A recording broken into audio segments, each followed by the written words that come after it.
Hello everybody, another week, another dollar. Today is Sunday. Hope you're all enjoying your weekend. These are the top 5 things I'll be watching in financial markets in the week ahead. Kicking things off with number 1. Coronavirus mania will continue to grip financial markets in the days ahead. We really see that the situation outside of China has worsened in recent days, with a concerning jump in the number of infections in South Korea, Italy, and Iran, drawing the most attention. If you take the numbers which China are publishing with the actual honesty and such, then you would see that the situation there appears to be stabilizing. However, we could take those numbers with much skepticism. Many investors don't really buy those numbers. It appears as if China is trying to control the narrative. The economy over there is really taking a hit. We saw China PMI on Saturday night come out at 35.8, the lowest reading on record. So really we see that the damage from the outbreak has really taken its toll on the world's second largest economy, and they're obviously trying to push things out and make things appear as if they're normal. However, we did see on Saturday night the first reported death in the U.S.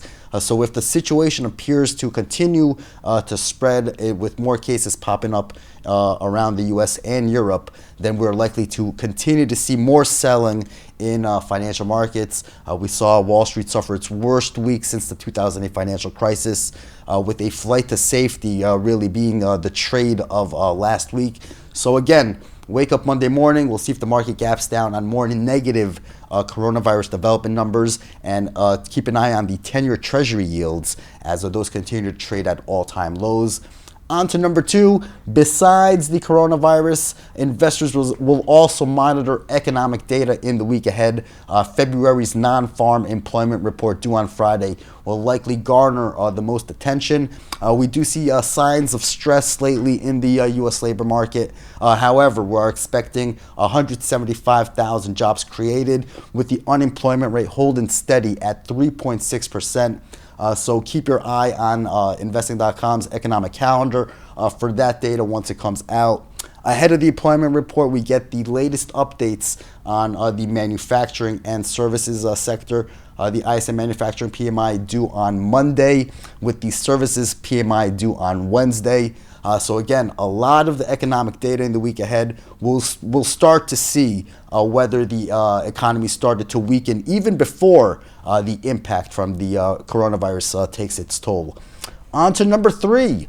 Also on the economic calendar this week, there are a number of Fed speakers where we see as the market is starting to really pin its hopes on central banks to come to the rescue. We saw last week Fed easing expectations surging, markets pretty much expecting a rate cut at the Fed's meeting later this month. So any comments from Fed speakers this week could be will be in focus. We see FOMC members Loretta Mester, Bullard, and Kaplan are all expected to deliver remarks in the week ahead. We'll see if they drop any hints regarding the central bank's plans ahead of its meeting on March 18th.